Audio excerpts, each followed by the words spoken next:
Olá, recebendo agora a Maíra Goulart, tudo bem? Eu escutei a Maíra falando aqui durante a vinheta, estou aqui.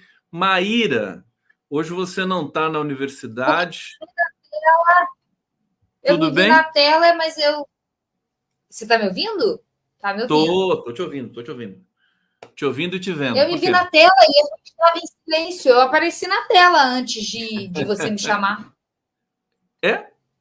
Puxa, é, Aham, por isso que eu falei. talvez um delay do aplicativo. Maíra Goulart, seja bem-vinda aqui, querida cientista social, professora. Eu Não estou na quero. universidade, estou esbanjando a internet, porque as aulas foram canceladas por conta da falta d'água. A SEDAI fez uma operação no Guandu, sempre te trazendo notícias do Rio de Janeiro, nosso inferno particular, que eu sei que é um objeto da nossa discussão hoje. E além de estar um calor absurdo, a SEDAI fez uma intervenção, uma manutenção no Guandu e nas operadoras de limpeza de água, e nós ficamos sem água por 2 dias. É isso. Perfeitamente. Bom, é um alerta também aqui para a privatização da Sabesp, né? Depois da privatização da SEDAI, os problemas aumentaram, né? É uma regra. Goia, isso é importante falar. Privatizou a SEDAI, tivemos aquele escândalo das gigóias, que a água ficou no Rio de Janeiro por meses com um gosto horroroso, porque deu uma espécie de uma alga, alguma planta que não fazia mal, mas deixou a água com um gosto horrível. Olha só, eu me lembro disso e também tinha uma aparência, né? Uma espuma na água. Olha, essa. Diga. Não, e eu ia completar nessa nossa narrativa de mostrar como que a privatização não é uma saída em termos de melhoria de serviços, lembrar a todos que a Braskem não é uma empresa pública, né? Claro, a Braskem é uma empresa privada, tem a Petrobras, acho que tem uma boa parte da Braskem, e pode responder, inclusive, também ajudar, pelo menos, a Braskem a responder por esse crime que foi cometido ali em Maceió. Maíra, eu quero falar, você destacou o PIB, né? O PIB acabou de ser publicado pelo IBGE, crescimento de 0,1%, parece nada, para o terceiro trimestre, só que ele foi acima do que era esperado pelo mercado, e teve um dado que eu achei bom, que foi indústria e serviços, crescendo 0,6% cada um, e o agronegócio declinando, porque é sazonal. Mas eu queria ter a sua análise sobre o PIB que foi divulgado aí ontem. Olha, eu tenho muitas coisas a dizer e elas vão muito nessa chave. Mas é uma pena o Nassif não estar, porque eu ia começar o meu comentário falando sobre a cobertura completamente esquizofrênica que a mídia tradicional tem feito disso. Eu não sei se você está reparando, porque eu outro dia estava ouvindo um comentário na CBN, ou foi na Globo News, em que eles diziam assim: superou as expectativas, o PIB cresceu, mas não vai crescer tanto no próximo, e isso vai gerar uma crise, e o governo vai não sei o quê. Eu não conseguia nem entender, porque eles passaram tão rápido pela parte do que cresceu mais do que o esperado, e foi logo para um momento de que não vai crescer mais e vai se instaurar um conflito distributivo, porque o governo vai gastar mais, vai descontrolar os gastos.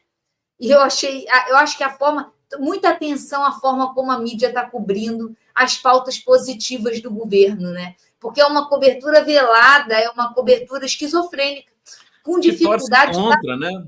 Uma coisa chata.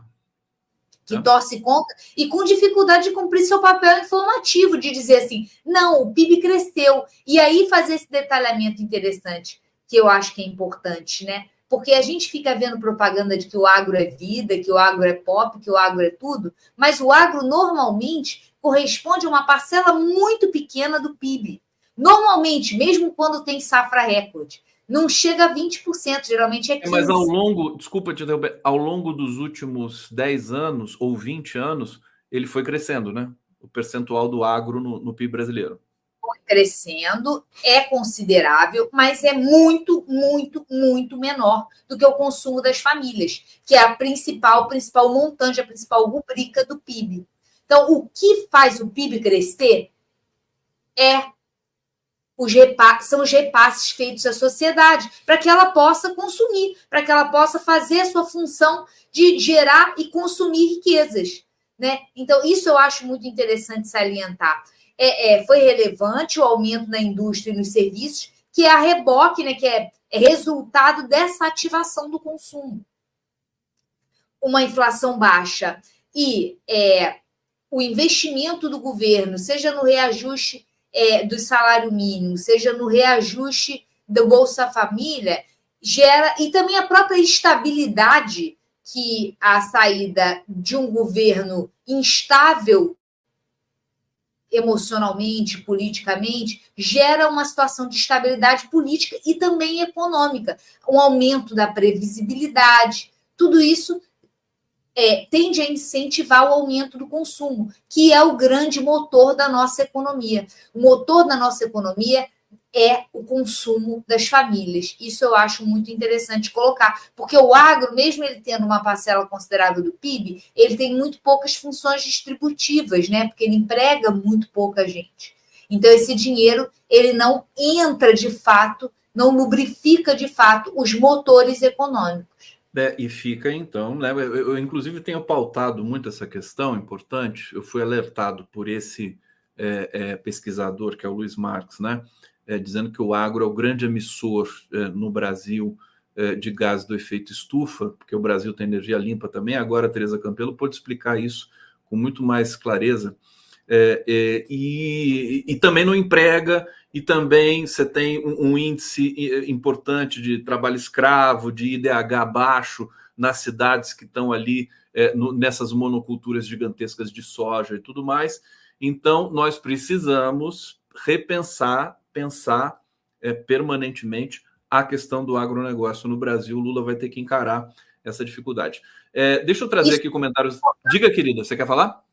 Esse ponto do agro, isso me remonta muito quando eu comecei a estudar os populismos históricos, né? Que basicamente são os governos populares da década de 30. E os dois, né, na Argentina e no Brasil, tiveram que lidar com essa questão, que é o que fazer com as elites agrárias. Porque mesmo a gente falando que o agro se modernizou, ele pode até ter se modernizado no termos de incorporar tecnologias na produção, mas ele ainda é controlado por elites que têm uma função muito pouco distributiva desse recurso.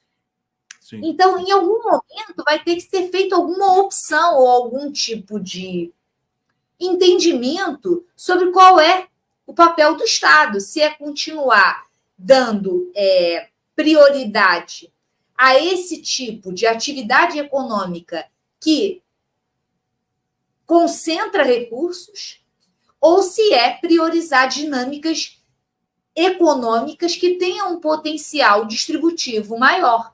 Esse conflito está se dando agora, não está deflagrado na relação com o agro, mas está deflagrado no veto à desoneração da folha trabalhista. Por quê? O que está sendo colocado em xeque aqui? Está sendo colocado em xeque. Que pode ser derrubado. Que pode ser derrubado. É assim, sim, vocês empregam, mas vocês também lucram. E vocês quererem lucrar mais à custa dos repasses, né, ao Estado, que vai cumprir essa função redistributiva, é injusto. É concentrar renda. O presidente Lula falou isso de maneira também muito clara na COP28, numa coletiva que ele deu, e ele disse, quer dizer, a desoneração tem que ter algum benefício para o trabalhador, não pode só ser benefício. Espera aí que está tocando o meu celular, vou ter que... Toca bem na hora do programa. Tem que ter benefício para o trabalhador, né? Não pode ser só para o empresário, né? Essa coisa de gerar mais emprego. E nem gerou tanto emprego assim a desoneração, e a imprensa também cobriu de maneira...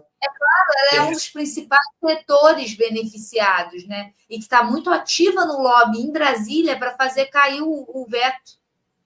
Um dos setores beneficiados é o das comunicações. Vamos aguardar ver o que vai acontecer com esse veto aí do presidente Lula. Deixa eu trazer 2 comentários aqui da Gutegart, para quem eu mando um grande beijo, está nos assistindo de Dublin, na Irlanda. Como está a questão dos territórios da Amazônia, que estão dominados pelo crime organizado, inclusive cartéis não brasileiros? Querida Guta, a Teresa Campelo já nos deixou, mas eu vou enviar essas perguntas para ela, viu, querida? E depois a gente vai comentar aqui. Guta Egart, mais uma vez, o BNDES vai financiar a mineração subaquática nas planícies abissais, porque a Guta trabalha com essa questão do ecossistema subaquático, né? Que é tão legal. Um dia eu vou trazer a Guta aqui para a gente fazer uma entrevista. Querida Maíra Goulart, a cúpula do Mercosul está sendo... Ela ainda está acontecendo aí no Rio ou já acabou? Eu acho que acabou ontem. Acabou ontem, né? Acabado ontem, que era 5 e 6. Perfeitamente. Eu queria que você falasse da cúpula em linhas gerais, mas já trazendo o tema, né, corrente, que foi o que Lula, Celso Amorim, Mauro Vieira e os respectivos assessores discutiram a quatro paredes nessa cúpula com relação ao Maduro na Venezuela e a história desse território, né? Que inclusive já foi do Brasil também, mas você sabia disso? Já foi também do Brasil esse equibo. Sim, vou mostrar um mapa aqui para você, uma matéria que saiu hoje aqui no Grupo Globo, olha só. O território que o Brasil perdeu em disputa com a Guiana. Bom, eu tenho conduzido esse debate aqui, evidentemente manifestando a minha posição também, mas eu quero pontuar com você. Eu não entro no mérito do direito da Venezuela por aquele território da Guiana, mas pelo procedimento do governo venezuelano nesse momento. Então, eu queria te ouvir sobre isso com o escopo aí da cúpula do Mercosul. Bem, primeiro eu vou falar da cúpula do Mercosul. Por que eu acho esse tema importante? Porque o que a gente teve aqui na cúpula do Mercosul não foi uma cúpula de chefes de Estado. Talvez por isso ela tenha tido... Pouca gente está sabendo o que está acontecendo, mas é por isso que ela é tão importante. O que nós tivemos aqui foi uma reunião das entidades de participação da sociedade civil no Mercosul. E por que esse tipo de participação é importante nas instituições internacionais? Porque através dessa apropriação, a participação também é uma dinâmica de apropriação. Quando você participa de alguma coisa, você está sendo tornado parte dessa coisa. E isso essa abertura à participação popular permite que essas entidades que participam, que a sociedade civil, vá aos poucos se apropriando dessas instituições multilaterais, que precisam dessa sociedade civil ativas na sua defesa. A extrema-direita, que está muito viva no Brasil e no mundo, ela é uma grande inimiga desses fóruns multilaterais, dessas instituições internacionais, porque elas são instituições que têm como função criar regras para as relações entre os povos, para que as desigualdades entre esses povos elas não resultem na opressão dos menores pelos maiores, dos mais fracos pelos mais fortes. Então, você cria instituições para regular, para regrar, para que a relação entre os povos seja mais simétrica.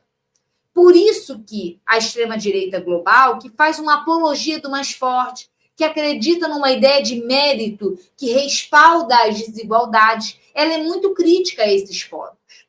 E a existência a reunião dessa cúpula do Mercosul, às vésperas da posse do Milei, é muito oportuna. Porque, com a ascensão da extrema-direita na Argentina, certamente o Mercosul vai estar sobre canhões. Também acho relevante essa cúpula para chamar a atenção, por isso que eu pedi para falar sobre ela, sobre um outro tema importante, que é essa eterna discussão sobre um tratado Mercosul-União Europeia. E a interessante posição do Brasil em criticar os termos desse acordo, como está sendo oferecido pela União Europeia, que quer que os termos sejam muito vantajosos para os países que exportam produtos manufaturados e importam matérias-primas, porque elas querem diminuir a tributação sobre bens industriais importados, e querem encarecer a exportação de agropecuários. Então, assim, não está havendo uma efetiva preocupação em ganhos recíprocos, e sim uma imposição, uma tentativa de imposição dos mais fortes. Daí a importância da gente ter um Mercosul ativo, instâncias multilaterais ativas, para que elas chamem, denunciem essas desigualdades. E isso vai ser apropriado pela sociedade, defendido pela sociedade, o quão mais ela for chamada a participar dessas instâncias. Por isso que eu queria chamar a atenção para o que aconteceu aqui no Rio de Janeiro nos últimos dias. Agora, você não falou da Venezuela. Então, vou falar agora da Venezuela. Sobre a Venezuela. A Venezuela, desde os tempos do chavismo, ela deflagra gatilhos de radicalização à esquerda e à direita. Por quê? Porque, como nós sabemos, como nós discutimos inclusive hoje, a direita, de maneira geral, ela se opõe ou ela critica essas funções distributivas do Estado, né? Um Estado que intervém na economia para distribuir recursos. Essa função ela vai ser tão mais intensa quanto maior a participação do Estado na atividade econômica. E no caso da Venezuela, em que o Estado controla a maioria da atividade econômica, né, a atividade econômica principal, que é a exploração de petróleo, esse debate ganha tons radicais, porque a potência distributiva do Estado é muito maior. Isso faz com que qualquer cobertura que fale de Venezuela traga consigo essa fraseologia quase de Guerra Fria, né? Muito maniqueísta sobre tudo aquilo que é decidido ou deliberado pelo povo venezuelano.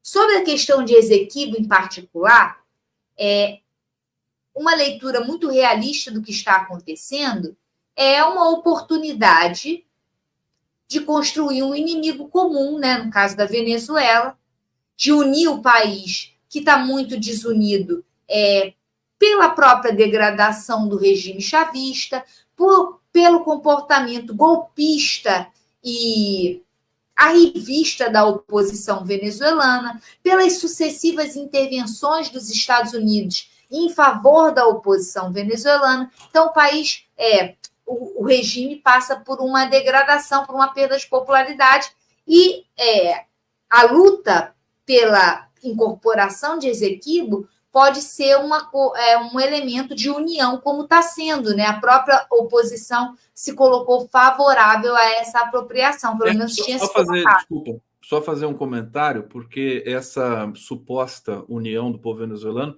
ela não pode ser assim tão facilmente afirmada, porque a votação não teve adesão da população, como eles achavam. O dado público é de 10 milhões de votantes, mas há um dado paralelo aí que diz que 2 milhões apenas foram votar, porque foram 5 votos. Enfim, só destacar o seguinte: a situação do Maduro politicamente doméstica não é boa do ponto de vista da popularidade. Você deve estar acompanhando isso também.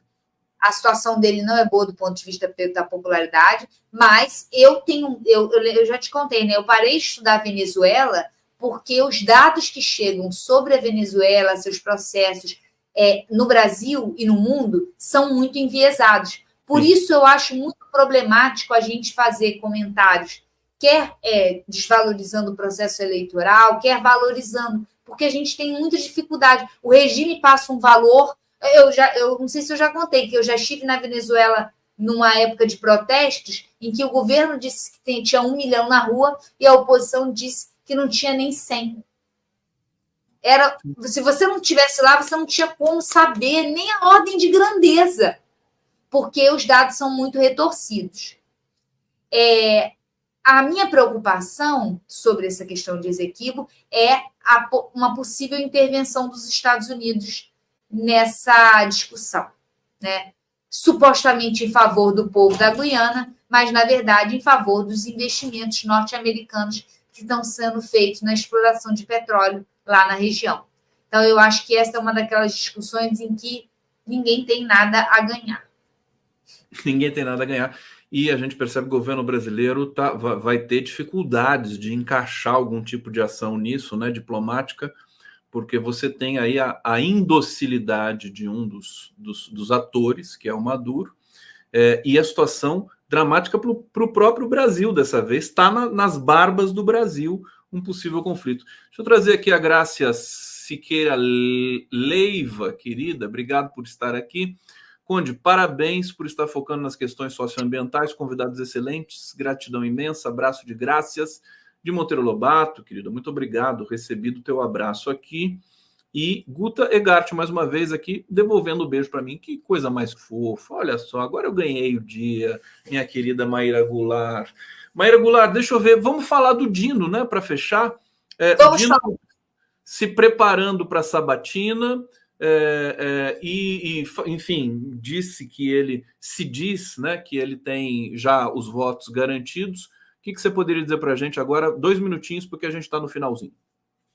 Vai ser muito rápido. Eu acho que a votação do Dino ela é muito interessante para mostrar como que as correlações de força elas ocorrem em diferentes níveis, né? A gente tem uma relação entre governo e oposição que é cada vez mais fluida conforme o tema. Se em temas, por exemplo, se a gente for fazer uma discussão sobre direitos civis, direitos reprodutivos, essa fronteira entre oposição e governo vai caminhar muito para a oposição. Quando são temas de natureza econômica, mas que têm a convergência com os interesses do mercado, como é o caso do novo arcabouço fiscal, a gente tem essa fronteira migrando muito em direção ao governo, né? E o Flávio Dino, a votação dele, que aparentemente ia ser dessas que vão migrando, né, a fronteira para o lado da oposição, porque aparentemente o Dino foi recebido como um baluarte de uma esquerda progressista no Supremo. Aos poucos isso foi sendo desconstruído. Não só porque a própria trajetória do Dino não permite que ele seja considerado assim. Ele é um homem de elites políticas tradicionais, com uma trajetória que não é identificada com o tema dos direitos civis, com o tema dos direitos reprodutivos. Então, se o medo era que ele fosse acabar com a família tradicional, esse medo é facilmente revertido pela sua própria história. E agora a gente está num segundo momento em que a gente está vendo as elites tradicionais indo em defesa do Flávio Dino e convencendo as fronteiras do bolsonarismo, né? Porque o que é bolsonarismo nuclear, e é isso que vai ficar muito claro nessa votação. Aquilo que for muito nuclear do bolsonarismo no Senado, aqueles que precisam da extrema-direita para ter suas bases eleitorais, dessa ideia de extrema-direita, eles vão ter que votar contra o Dino, mesmo correndo o risco de ganhar um inimigo. Agora, os que conseguem ter suas bases eleitorais de outras formas, não vão arriscar ter um inimigo no Supremo Tribunal Federal para fazer uma marcação de posição em nome de nada. Exatamente. Então, é isso que a gente vai ver. Como que a gente vai conseguir, a partir dessa votação, desenhar até onde vai o bolsonarismo no Senado e refletir sobre isso, né? Sobre como essas fronteiras entre oposição e governo elas vão para além de dicotomias ideológicas e elas entram muito num processo de concertação de elites fisiológicas, elites que gostam do poder e que não vão se colocar contra alguém que vai entrar num cargo de extremo poder e ficar lá por tempo indeterminado. Vai ser uma sabatina imperdível, até porque eu acho que ela vai ser simultânea com os dois na mesma sala, Gonê e Dino, no dia 13 de dezembro. Já comprei minha cerveja para acompanhar essa sabatina, Maíra. Maíra, querida, obrigado. Encerrando o nosso 11 News aqui. Obrigado a todos que nos acompanharam. Pelo carinho, obrigado pelas contribuições, pelo debate que a gente produz aqui na TVT. Continuem com a nossa programação. Semana que vem a Maíra está de volta. E amanhã eu estou de volta aqui com mais 11 News para vocês. Obrigado, Maíra, querido. Um beijo.